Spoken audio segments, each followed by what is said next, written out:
Hello, and welcome back to New You Wow Going Places podcast, where we're here to help celebrate all the achievements and connections in our community and to help women around the world achieve epic breakthroughs. We are most honored today to be joined by Natasha Hampton, the best selling author of High Heel Leadership, The Art of Being a Woman of and in Power.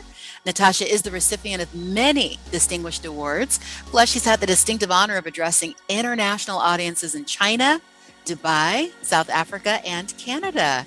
How are you today, Natasha?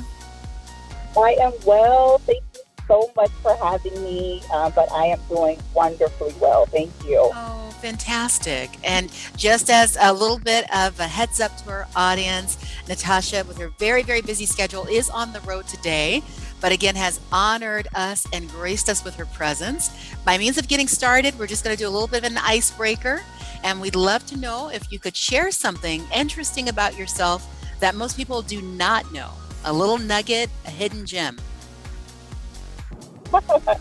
Something most people don't know. Well, actually, I won Best Supporting Actress for playing Mama in Raisin in the Sun when I Wow. was in middle school. Yeah, so I actually got my public speaking roots and from the arts.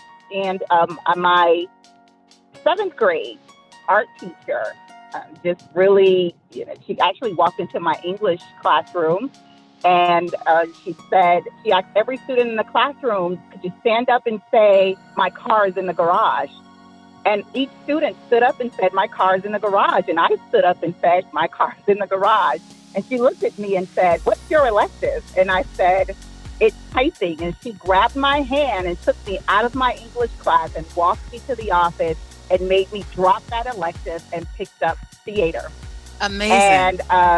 And yeah, and from there, I actually took theater even through my college career.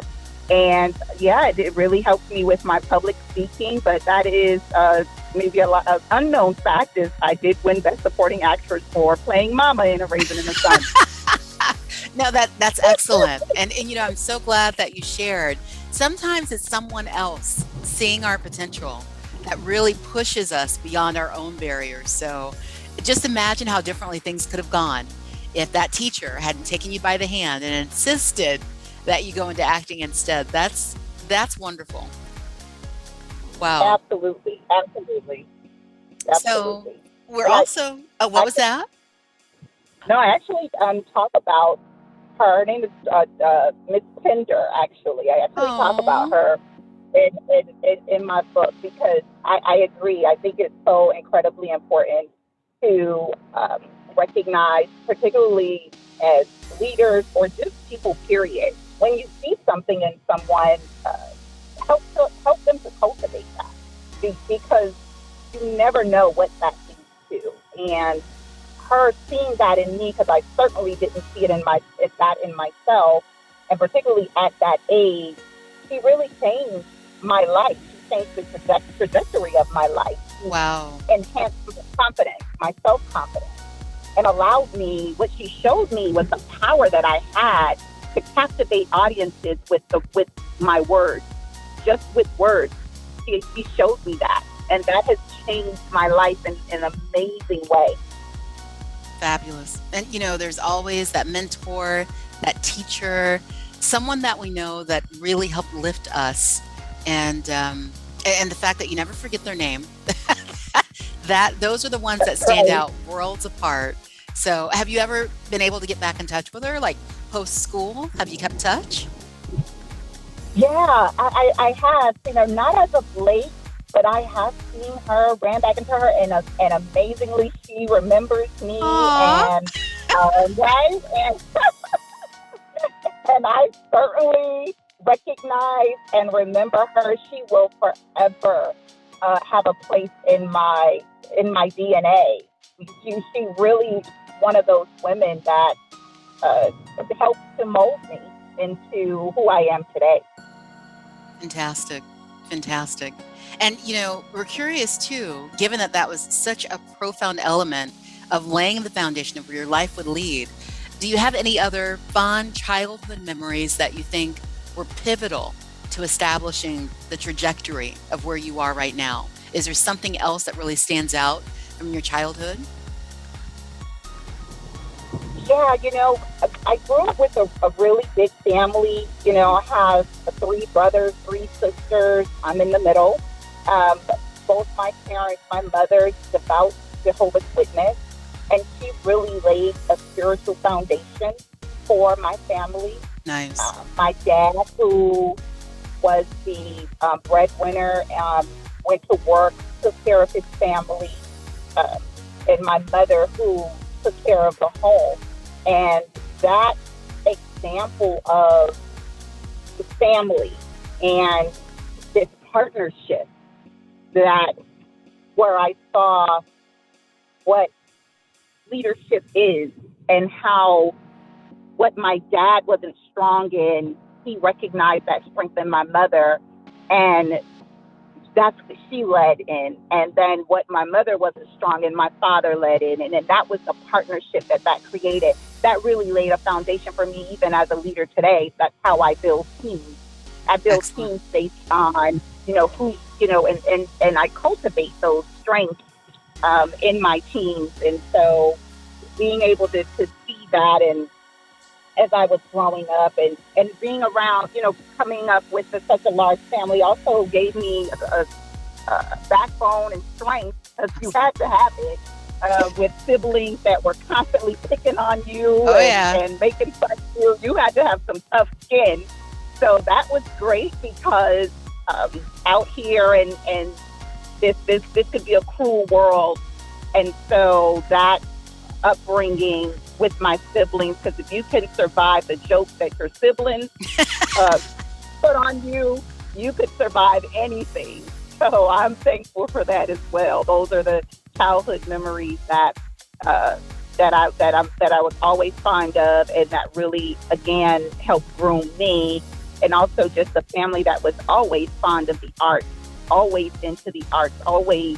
Um, I had a mother and a dad who imitated Otis Redding. He was actually known as Miami's own Otis Look Redding. at that. And yeah, and so I got that honest, and so it was just wonderful to grow up in a household that fostered creativity, Mhm. that cultivated expression, that allowed voice, and that also gave balance, and and um, and I saw this grace in my mother, that even through leadership you can be graceful as a woman.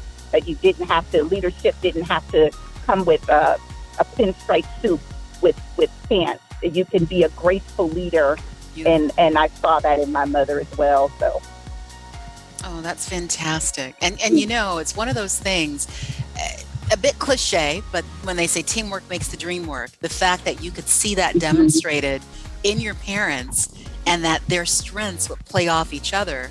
And again, you never know who's watching. So all these years later, the fact that you use that as a model for the way that you build your teams, it just says every single day we've got to take advantage of the opportunities in front of us to set a profound example for the ones that follow.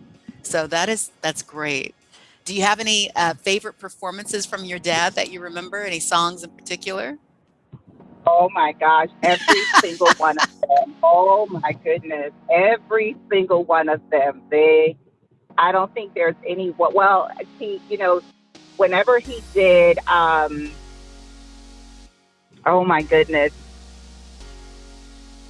I don't know if I have a favorite, but Yeah. certainly the whichever song we would drop to his knees, and because all of the ladies would start screaming, and it was funny because we had this routine where we were kind of like a part of the performance. Oh, So when my wow. dad would drop to his knees, my sister and I were responsible for getting a Kleenex and wiping the sweat off of his forehead, and my brother was like security to make sure no one came to the stage and crowded my dad, and Wow. You weren't And kidding. so, I'm sorry. I said you weren't kidding. That was phenomenal. No, no, we were actually a part of the performance, and so we loved it, and we couldn't wait to go with him whenever he performed. And in fact, like we would start the money roll, and I would throw the first dollar bill, and then it would just start flowing after that. Like, yes, it's working. So we had the whole family involved. It was a whole family affair, so it was great. That's beautiful. Very, very nice. So, given Yeah, that you had that prior example and you yourself now, you're a proud mother of 3 children, right? I am. I am. Yes. So the Yes. question rises with such a busy schedule and, the forces at play nowadays with the pandemic. Do you have any tips on how to strike a work-life balance? Mhm. That's a great question, and I get that question all the time. And I'll say that I do not believe that there is such a thing as a balance, striking a balance, because something has to give, Mm, right? We aren't machines, and we aren't perfect. Um, One of the things that I do very, very often, and certainly more than once a day, is mhm. I pray. I pray a lot, and I meditate.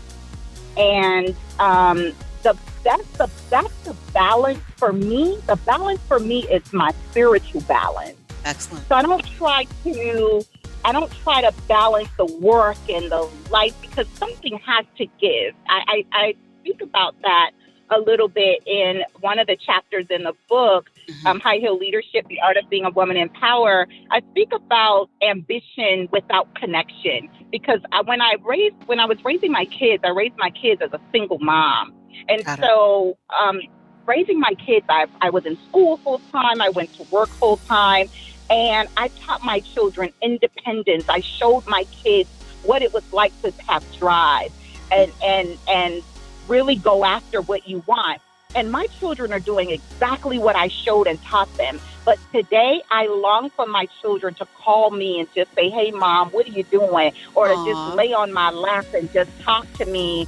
But when you don't connect in that way, and that's what I mean, that something has to give. So I'm working. I'm doing the things that we do, and that's not a bad thing. It's just that there's something that's going to suffer, because you can't you I don't believe that you can strike a balance. The balance I try to strike is my spiritual balance, Beautiful.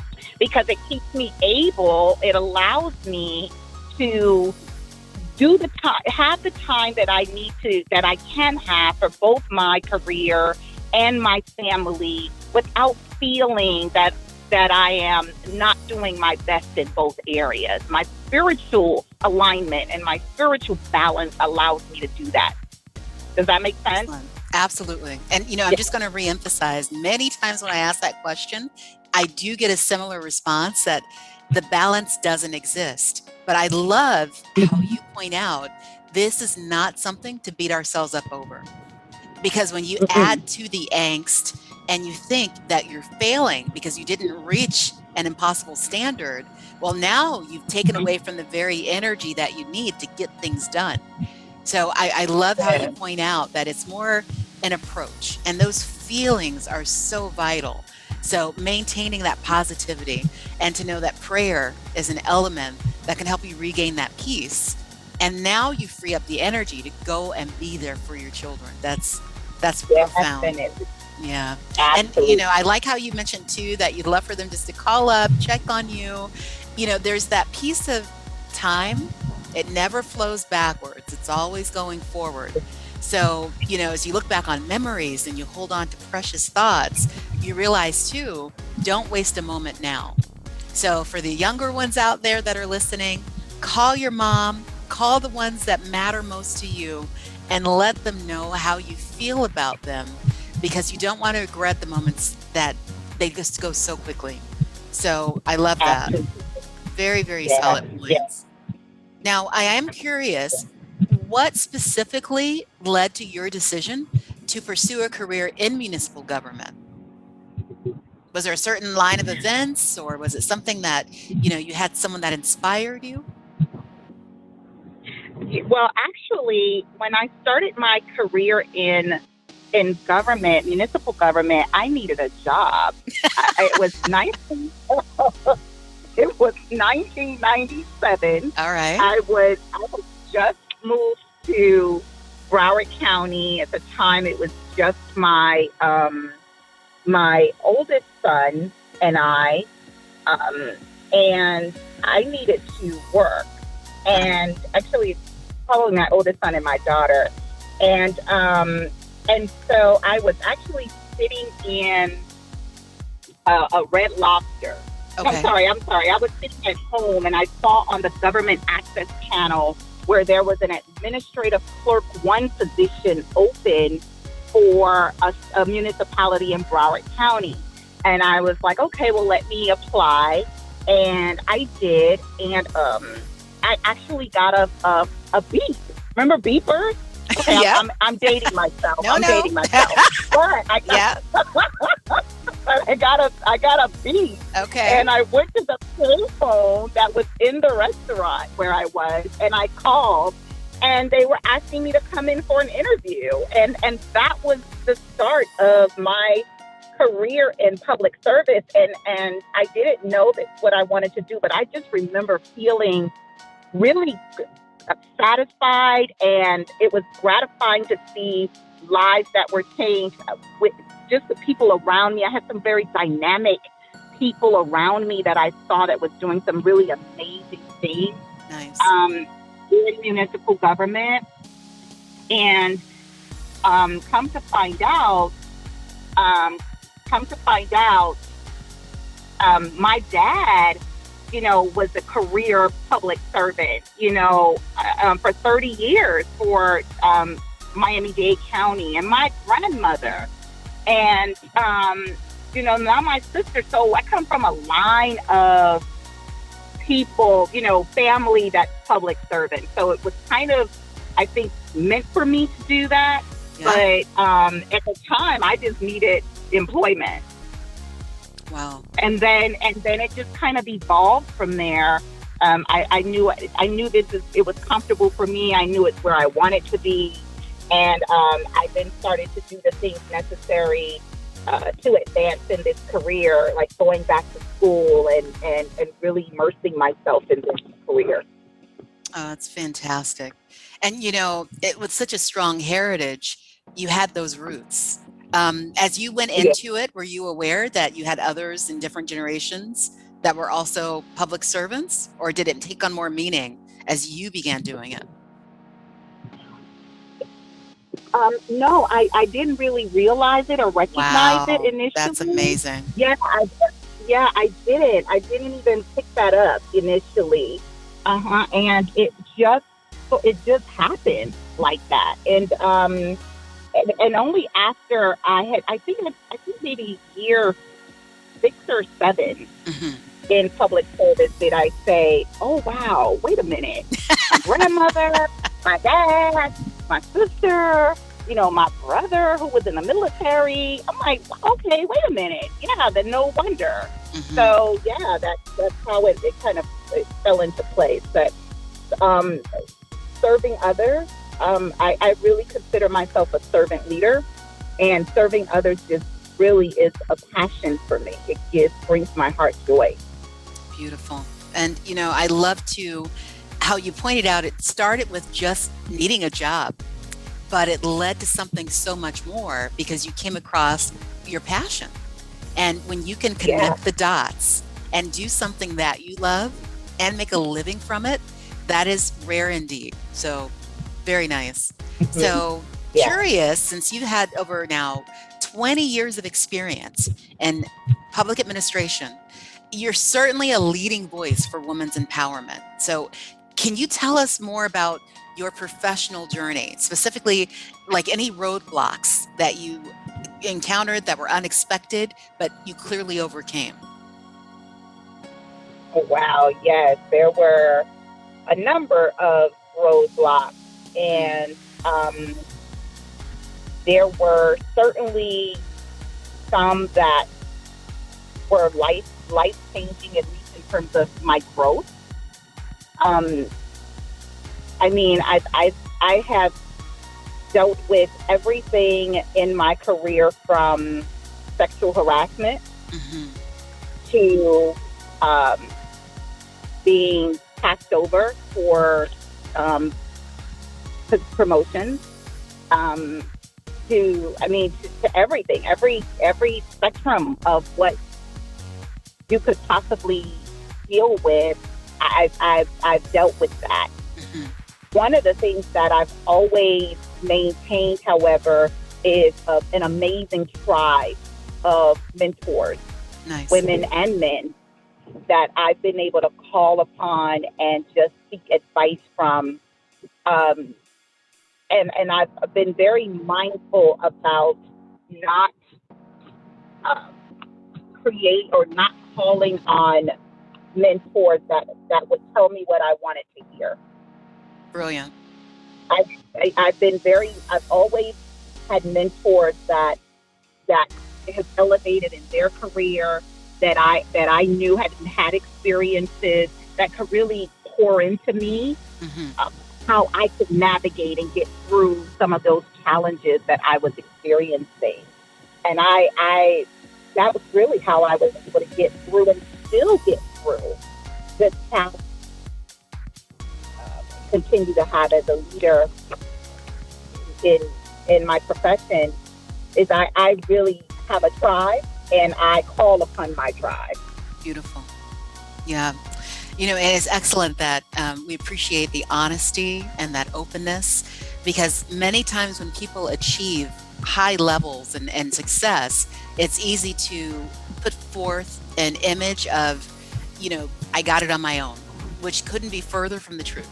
The Right. only way you No. rise is with a lift, and then you have that obligation to pay it forward and help others become lifted as well. So it's good that you've distinguished the ability to know when you're in that rough spot that you do need someone that's going to nudge you forward instead of kind of enabling you to just stay put, like the turtle that goes back in the shell. So that's profound that you said, you've got Yeah. that tribe, you know who to call on. And I do want to give definite homage to not only the women that help lift us, but the men.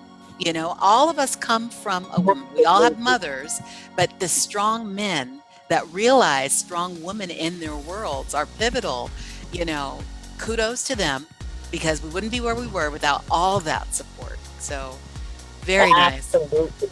And you Absolutely. reminded me too, as you start going through processes, and especially when you climb the ladder and you find yourself at a higher level, that just means that it comes with bigger problems. so you definitely are going to need someone that's going to rally behind you and support, either pull you up or get under there with you. So that's beautiful. And Yes, absolutely. was there something, that a particular accomplishment that you say you are most proud of, given that you did overcome these roadblocks? Yeah, but that I'm still able to, that my heart is still open, Nice. that I'm still willing to be a mentor to others, that I'm still willing to help, that I'm still willing to serve, that I still want to serve, that I'm not closing myself up because of pain, because of hurt, because of betrayal, because of heartache, but that I still remain a servant leader, and that I continue to pray to be more Christ-like every day. And for that, I am most thankful, and I am most proud of that, because you could win 1,000 awards, you can have your names on buildings, you can have all of that, Mm-hmm. and for me, it's never really been about that. I've been able to accomplish a lot in my career, so much. Um, but I am most thankful that I've never closed myself up, because what I put out wasn't always reciprocated. Mm-hmm. The care and the the expectations that I may have had may not have always returned. may have returned void. Hmm. So I'm thankful that I didn't close myself up, and that I'm still able to even speak about it, and hoping that it helps someone to say, it's okay, because for the as many that will hurt you, you'll have double that will help you. Amen. And I've experienced that. I've experienced where I've had, my entire platform is women and helping women and developing women. I have had some women really, truly hurt me. Mm. But for that, I have had women help me. Like I just could not have, I can't see myself here in this place without some of the amazing women in my life. And Nice. so I can see the flip side of the negative. And I would hope that someone listening to your show, to this, can know that on the other side of pain there is healing, and on the other side of pain there is someone who's willing to show you different. Beautiful. Thanks so much for watching. Be sure to share this video and like, comment, and subscribe. You can find us on Instagram, Facebook, and Twitter at New You Wow. Until next time, stand tall in your power and remember, your belief in yourself is your superpower.